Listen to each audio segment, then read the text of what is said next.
docks will bid adieu to Kate and Bess and Sally and Sue. Our anchors await our sails unfurled, we're bound to plow the watery world. We're outward bound, hurrah, we're outward bound. Our ship's away to the east, northeast, she's bound to do 10 knots at least. The purser will our wants supply, and while we grog we'll never say dry. Hurrah, we're outward bound, hurrah, we're outward bound. And when we get to Malabar or any other port as far, the purser then will tip the chink, and just like fishes we'll drink. And hurrah, we're outward bound, hurrah, we're outward bound. But when our 3 years they are out, it's jolly well time that we're about. And when we're home and once more free, oh, we have a jolly spree. Hurrah, we're homeward bound, hurrah, we're homeward bound. And when we get to the Bull and Bell, oh, where good liquor they do sell, here comes the landlord with a smile, saying, drink up, Jack, it's worth your while. Hurrah, you're homeward bound, hurrah, you're homeward bound. But when our money is all spent, none to be borrowed and none to be lent, in comes the landlord with a frown, saying, rise up, Jack, let John sit down. Hurrah, you're outward bound, hurrah, you're outward bound. Which then poor Jack must understand that there's a ship of wanton hands, and he'll sign on board like he did before, and he'll bid farewell to his native shore. And hurrah, you're outward bound, hurrah, you're outward bound.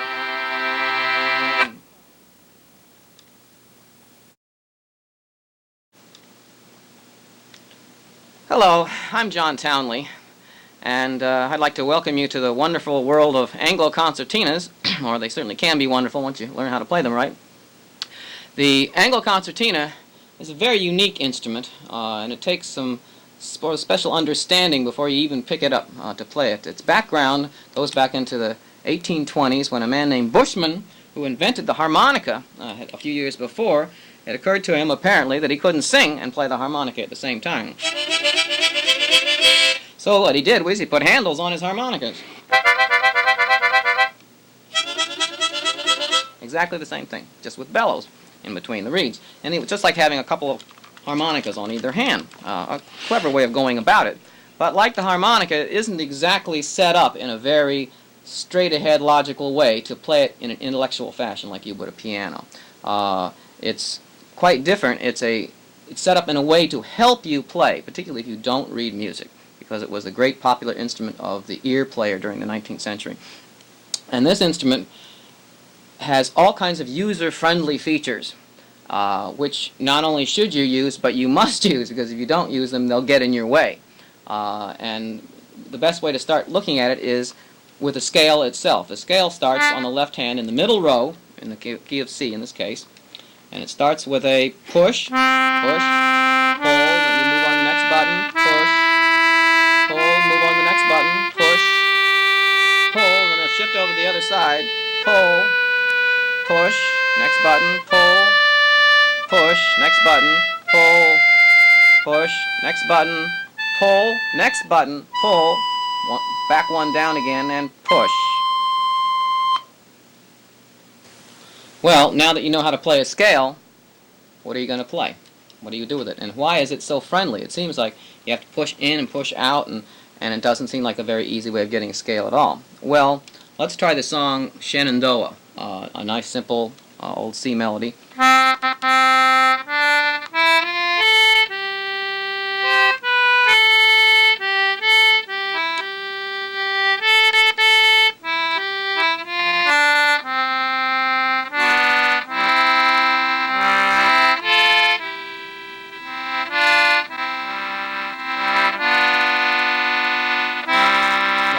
Right in the middle of that, I suddenly made a mistake.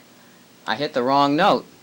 And you didn't really notice it very much, because whenever you're hitting a note, whether it's on a pull or on a push, the note next door to it, directly on that same row, is always friendly. It's a harmony. It's a third. 2 notes away is going to be a fifth. And 3 notes away will be a sixth, and so on. So that if you are missing a note,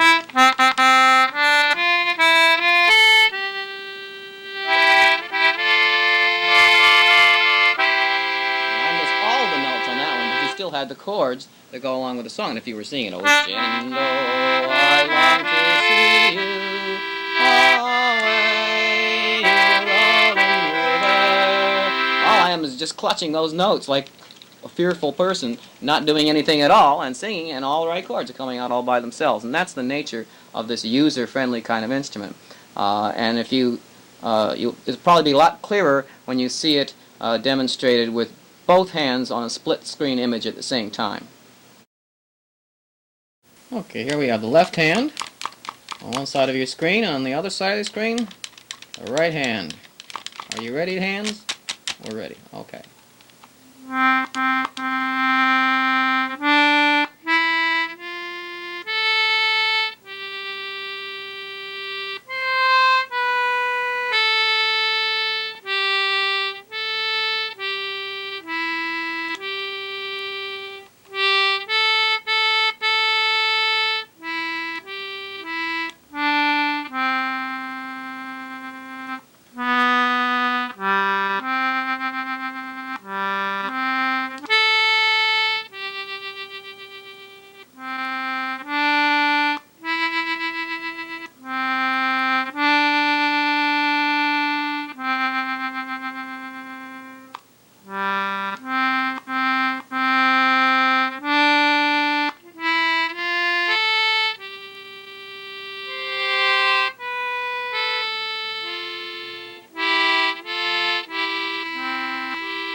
Now that's the simple way of just playing it straight off, and as you see, if you hit a wrong note or hit a note next door, it's going to be friendly. That's kind of your safety net, as Mr. Reagan has put it, that always catch you whenever you have problems on a concertina.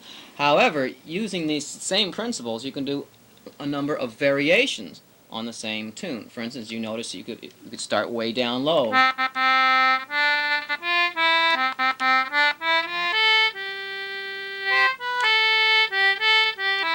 Or you could start high.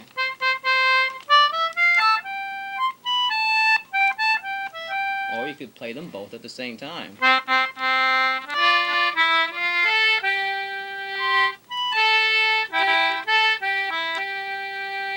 Or the note next door. If you're playing the note next door,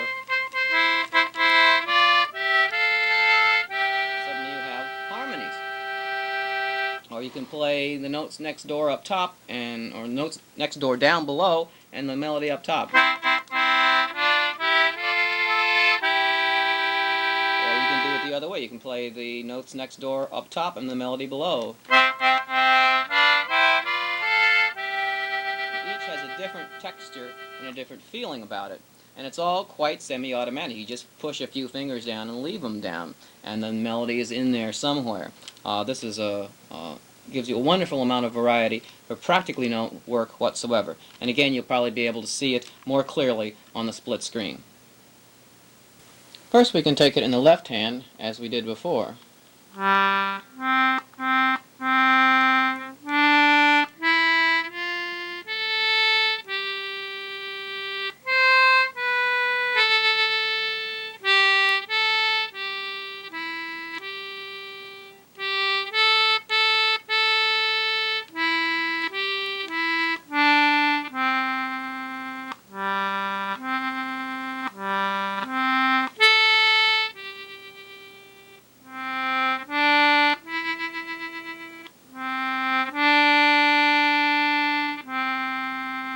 Then you can take it in the right hand.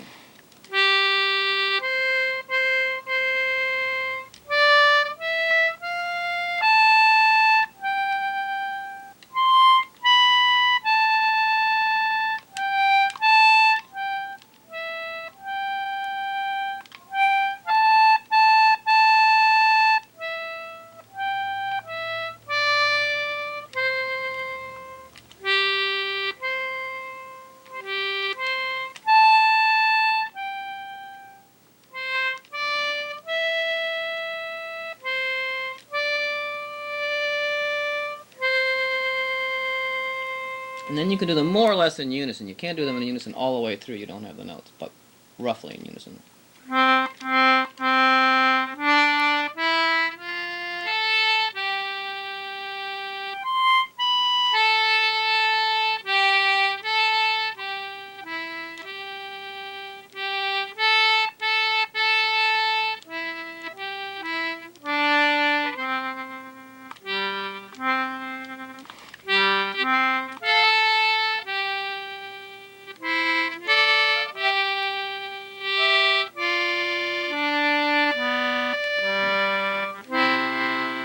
I just threw in a couple of extra notes just for the hell of it, and it sounds good.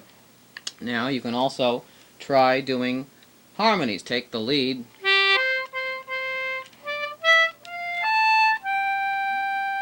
in the right hand and just add any old notes you want down there.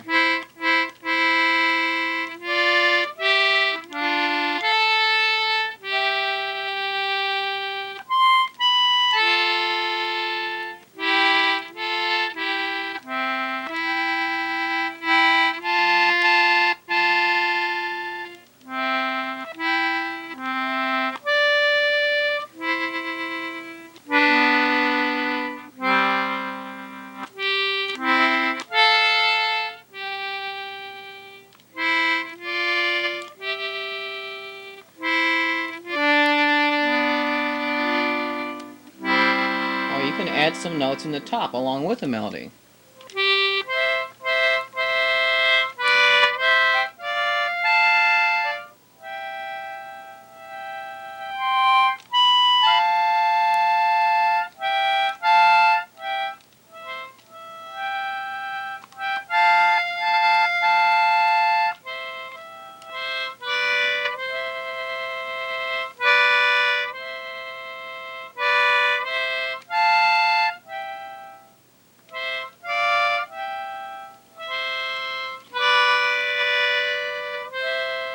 And you can do the same thing in the bottom, just play it in the bottom with just a couple of extra notes around the melody, wherever you like to put them.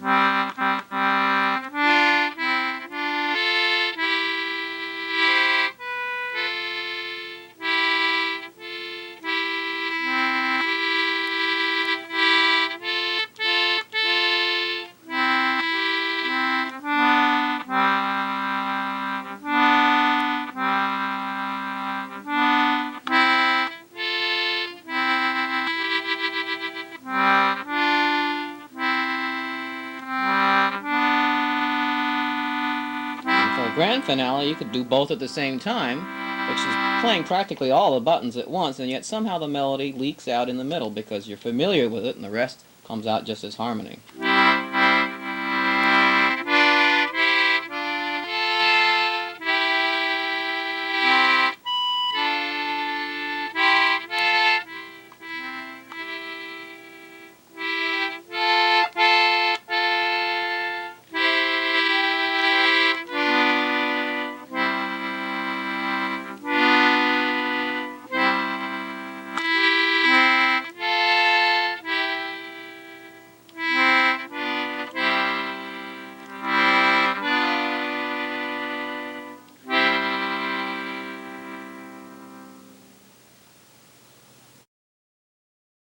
Well, as you can see, there's a lot of possibilities with all those notes that are all friendly to each other.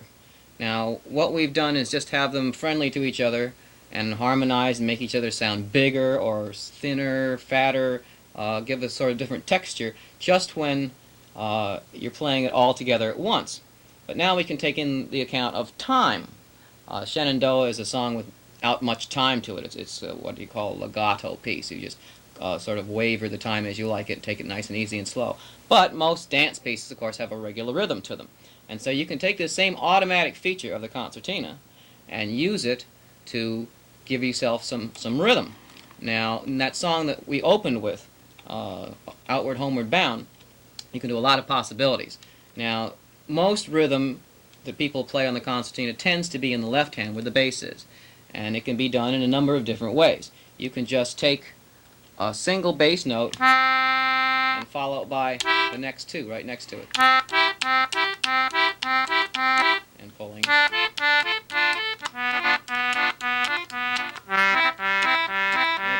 bass note and any other two. Doesn't really matter. But you can also do the same thing in the treble.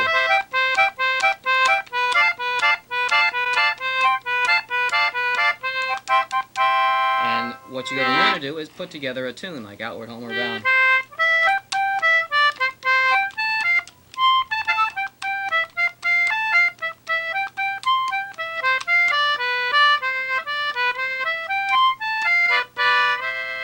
And then put this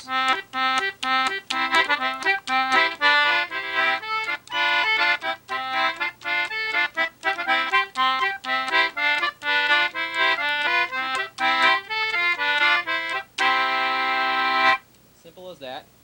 It sounds simple, but of course it isn't. Getting the coordination of playing the tune, which you first memorize the tune, and then memorize this kind of thing, and then start putting them together.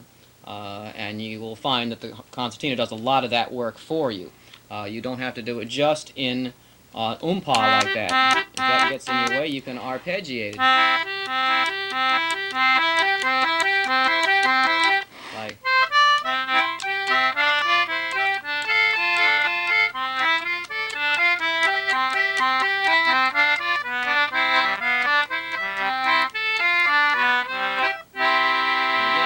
Any combination is going to work out sounding something good, and it will be up to you to sort of get to know what combinations sound better to you. Because it's an ear instrument, it's not something you can take and say, that's the way he wrote it, so that's the best way to do it. There is no best way to play the Anglo Concertina. The best way to play it is the way you play it, sooner or later. My wife wouldn't believe that. You could do the same thing. You could play the tune down in the bass. And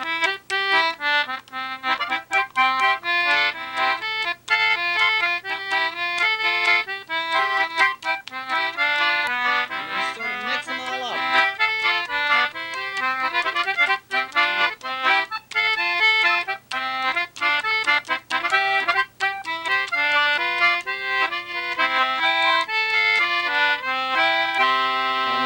Of arranging is mixing it all up and having it sound right. It may sound very thin or a little bit, it won't give the breadth that you immediately want to have at first, but then you begin to find out where the different notes that sound best together are. And again, experimentation is everything on this instrument, and getting together with the instrument so that you play together, so that you don't play it and it doesn't play you, you both play the music sort of together, explore the whole thing. Again, you'll probably get a better idea when you take a look at a split-screen image of doing this particular tune. Again, as before, we start off with the melody itself, just to give you an idea of that.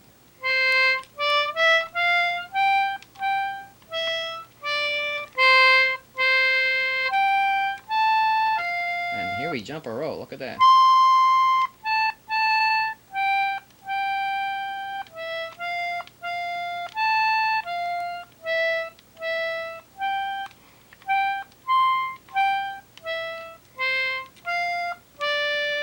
Down here we jump a row. Look, here we go. It's getting adventurous.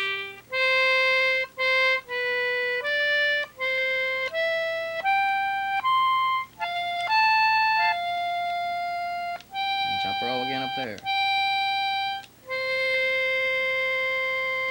Speed it up, it becomes.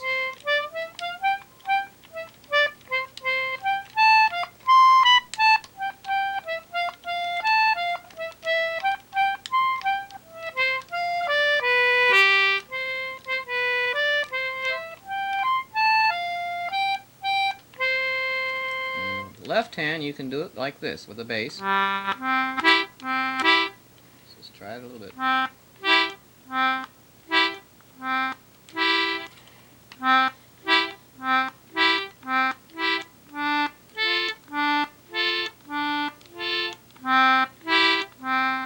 Or if you wanted to do it from lower down,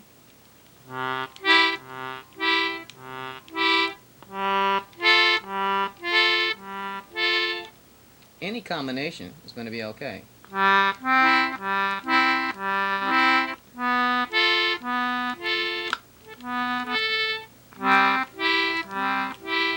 can even do like this, or I'm doing two at a time.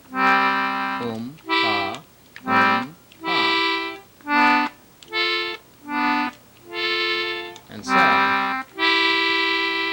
try to put them together, and that's going to take you a while.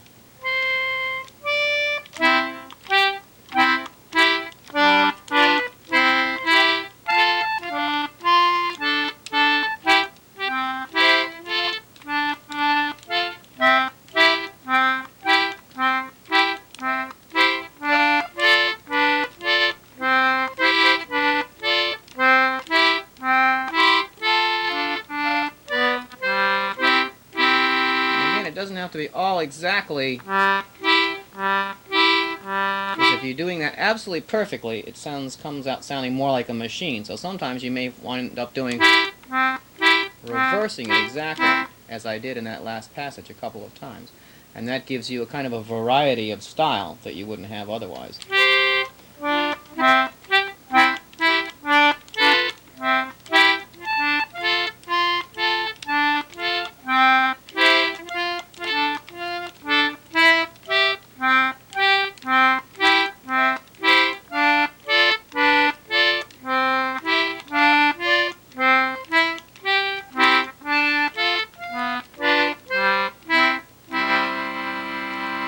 And as I said before, you could arpeggiate.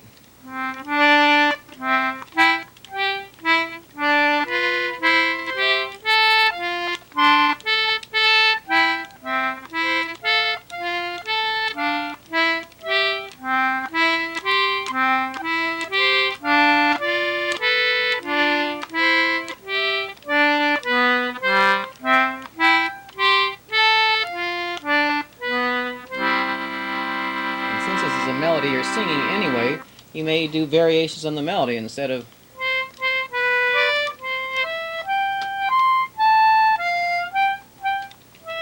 you could do, so you find yourself harmonizing with your voice. Hurrah, we're outward bound, hurrah, we're outward bound, which gives you a much fuller accompaniment than if you just play the melody all the time. When you're accompanying yourself on a sea song or whatever, it's much better if you can avoid the melody most of the time on the instrument and let the voice take care of the melody and let the instrument take care of all the surrounding accompaniment and harmonies. So if you put them all together and mix and match them, you can do some arpeggiations, some unison, some umpas, mix it all up, and you have a complete accompaniment.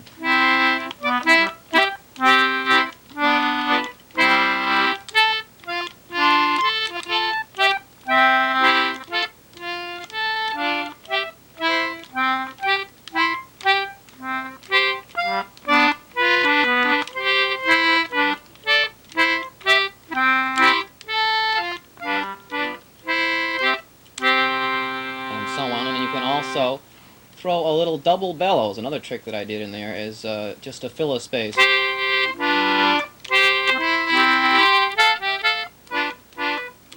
reverse the bellows gently at an occasion when you have some space in the middle to fill, and you'll give a nice little bounce to the song.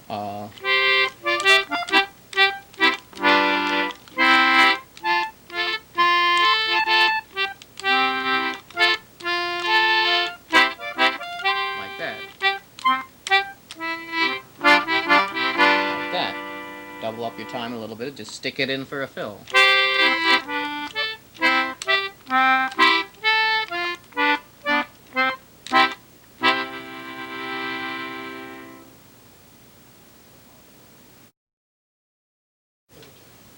So far we've only been exploring the possibilities of what you can do on one single row, the middle row in the key of C, going in and out to get the scales and the harmonies. Now, we have two other perfectly good rows. One is a bunch of accidentals up top. You don't have to deal with them quite yet. But the one below is simply the key of G. Exactly the same. And you could just play something in the key of G on it, the same way you did on the key of C below. And so on. But what's more important to know is that the push of the key of G down there, that high one, is the same as the pull of the key of C,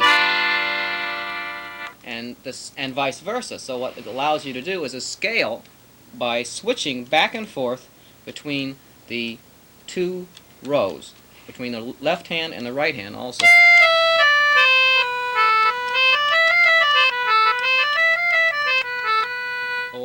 That's on the pull. On the push,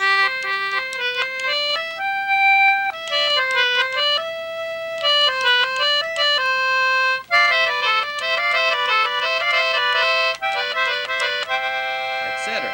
And this allows you, instead of having that pumping sound all the time,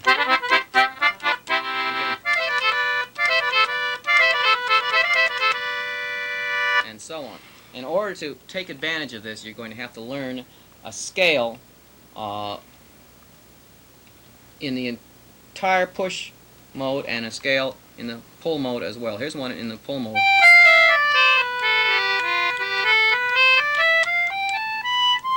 And in the push mode, you have most of the notes to do it, but not all. About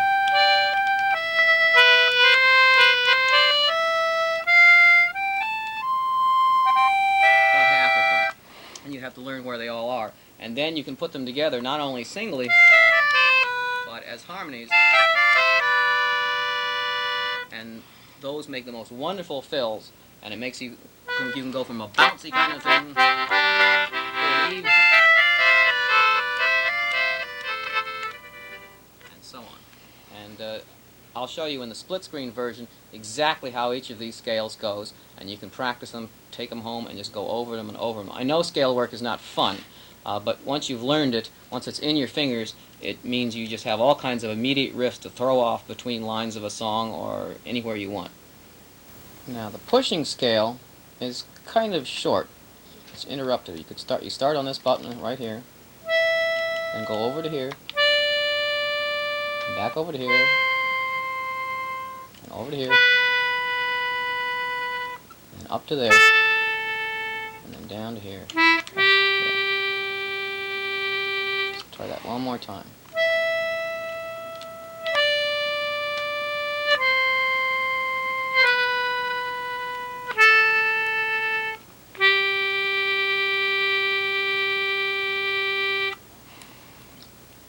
Pulling, you got lots more. You can start all the way up here. Actually, you can start all the way up here. Next. Then you're down here. Over here. There. Back to here. Back to there. Up there. Oops. Down there. And that's it. That's as far as you can go. Let's try it one more time. Starting way up here.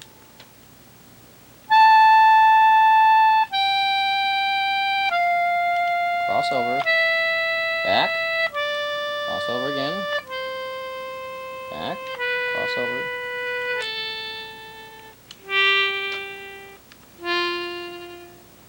Like so. Now, because this scale goes in thirds together, push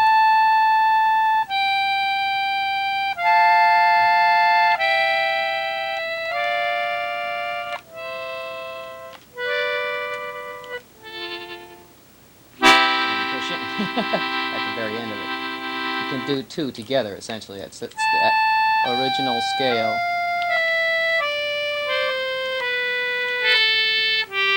and put. Now you got a third there.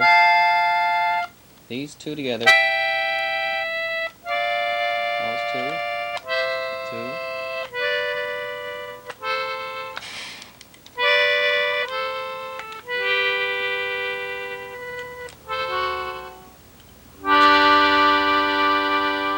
And when you speed that up, it becomes. And of course, that's wonderful for fills. And the same down here. If you were pushing, you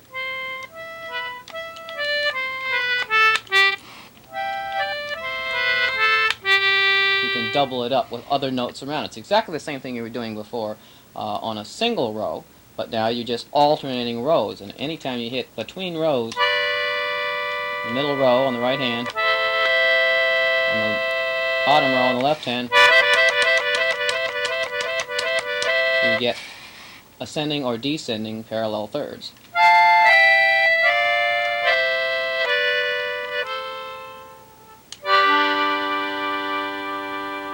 And so on. thing to do is to sit down and memorize the scale first, each way, and then try adding the button next door to it as you're doing it. That'll take you a while, but once you get it in your fingers, it becomes totally automatic, which is the critical factor. Once it's automatic, you can just throw it in between lines in a song or between parts of a melody you're playing, and suddenly you have this very rich, almost contrapuntal kind of accompaniment that's just become part of your hands. One of the other reasons for all those buttons on the top row is not only the bass that you were using just then, but also chords of all sorts. You can not only just get the regular C and F and G chords like we've been getting, but you can also get A minors and D minors and E minors and you can get A's and you can get B's and then you can get E's. All kinds of different chords are available, even diminished chords. There we go. Something like that. There are literally, you can get every chord there is, you can get on the Anglo, even though it's in C and G. So it's good to get yourself a chord book and work with that rather than for me to sit here and try to teach you 144 different chords. They're easy enough to learn, but they will fit in with what you're doing when you're reading lead sheets of songs that have chords with them. You'll want to be able to do those chords. Another thing you should know are sort of assorted tricks. We've got this button over here that breathes, and it just lets air in. It doesn't let anything else. Doesn't make any noise. If you're out there and you want to get in, you just push it, and if you want in and you want to get out, you just push it, which means it can get you out of a lot of scrapes. If you're suddenly wanting air, you can rush in and get some more. But mostly what you try to do is anticipate. With that button just depressed a little bit every now and then. If you anticipate that you're going to need a little more air coming back in the next time, you give yourself a little more, you push the button as you're playing the notes, just a little bit, so your bellows can get bigger, and then you'll have all the air you need when you're going to come in on the next press. That's an important trick. Other little tricks to remember are to get the tone out of the instrument. Tone is so important. If you just play an instrument flat, you're going to get beat tones because it's in tempered tuning and nothing's really quite in tune. And this is why my wife leaves the room every time I play the concertina, because people who have perfect pitch can't stand these free reeds beating against each other. Well, there are ways to get around it. One is tremolo. You just shake the bellows a little bit, and that actually wavers the pitch.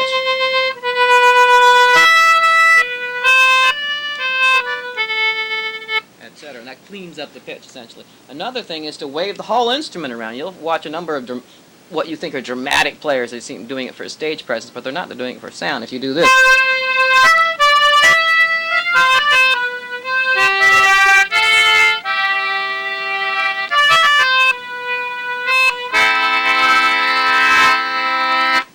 what you're getting is the Doppler effect.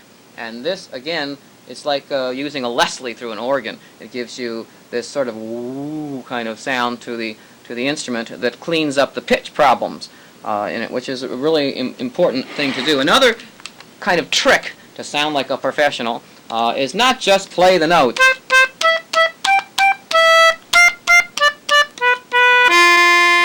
but to approach each note. If you're going,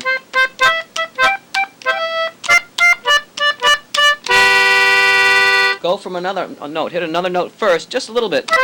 Instead of playing, go. And that's how all that English and Irish kind of music is played. No note is ever hit straight on. It's always hit from somewhere or going to somewhere, so that you always feel the music is going someplace.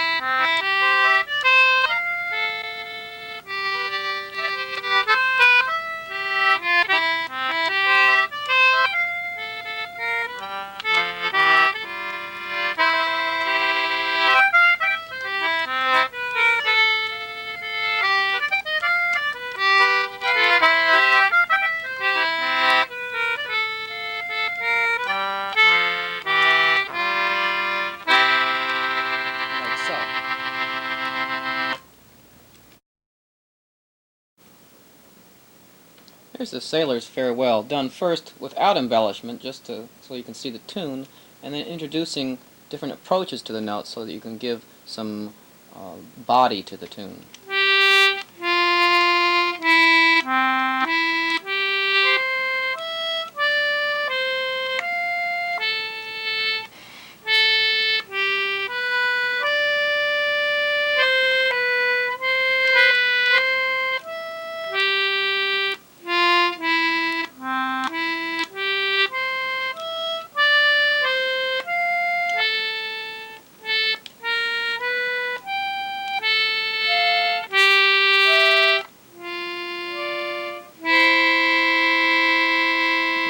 little more interesting.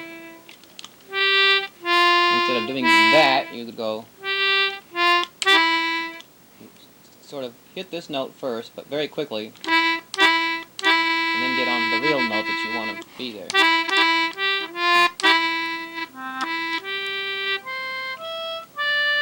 And again up here, you're going from this high note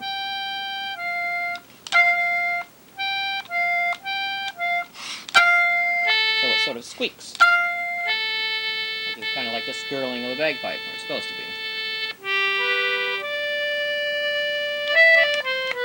Now that's an embellishment by itself. Instead of going, but very fast.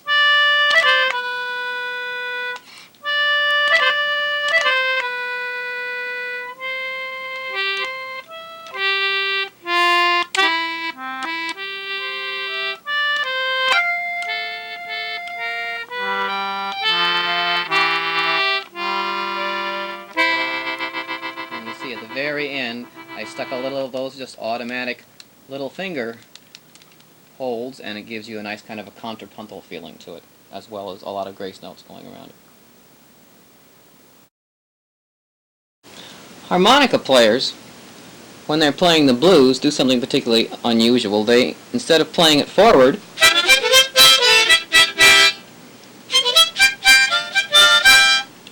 they play it backwards. In other words, their primary tone comes from sucking instead of blowing.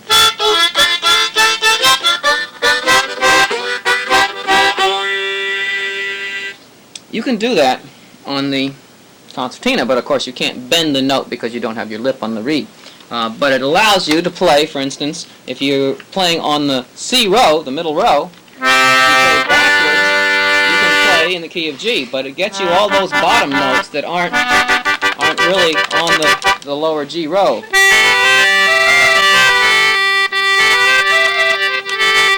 Like, have you heard the good Johnny's on my day,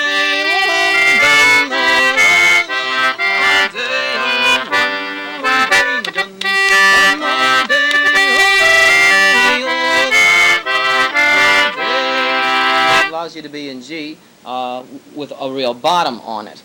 So playing backwards is another way of doing it. Here's one more day.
See, I want to get some air there, so I push in as I'm playing. I'm pushing that air button. Because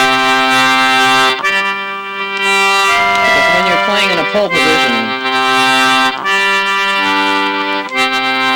you generally need to get back in and get more air for that pull. And so frequently, if you push that air button in as you're playing,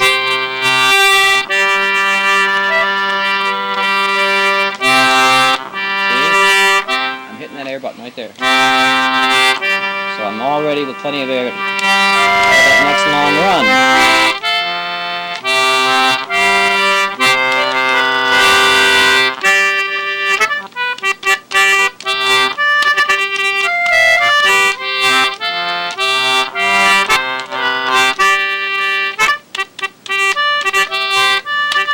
Here I'm punching that just for effect. Keep the rhythm.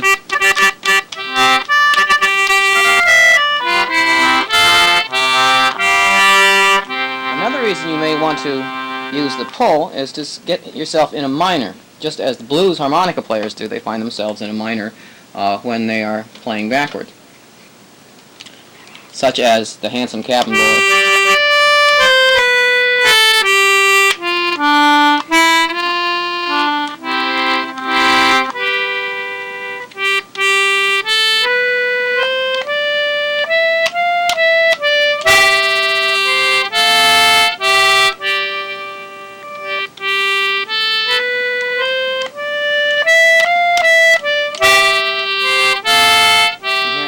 Same scale work that you should have memorized earlier. A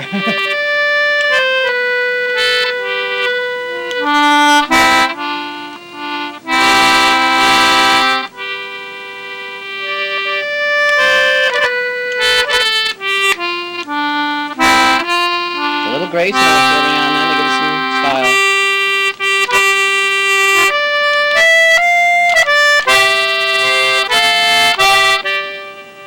A little shaking of the bellows.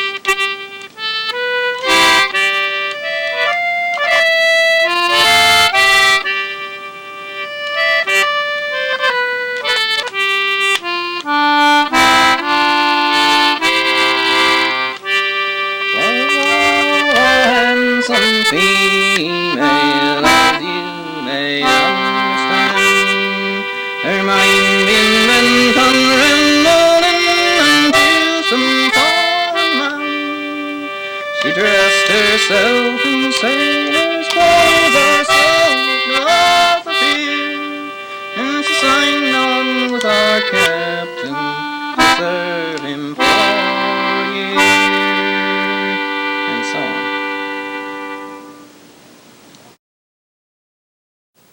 Well, there's a lot more you can learn on the Anglo Concertina. It's a ship that'll take you almost anywhere you want to go, but it's all we have time for right here, so we'll leave you with a song of the good old whaling days.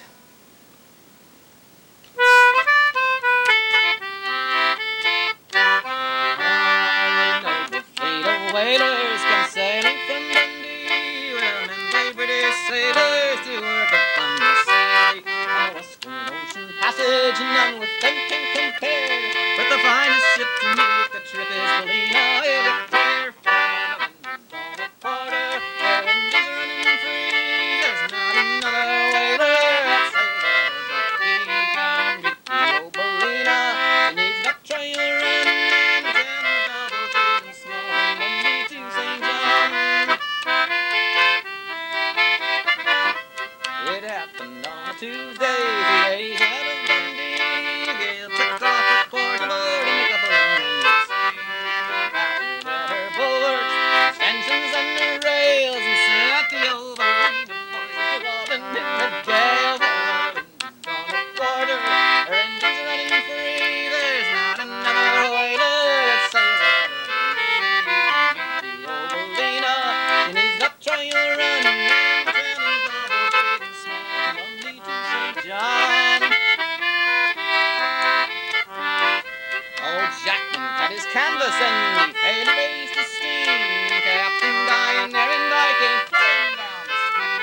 But the noble fair in Nova, boy, wasn't any burst, or stared at the old whaling ground. Ballina got there first, for engines on a quarter, her engines running free. There's not another whaler that sails out of Dundee.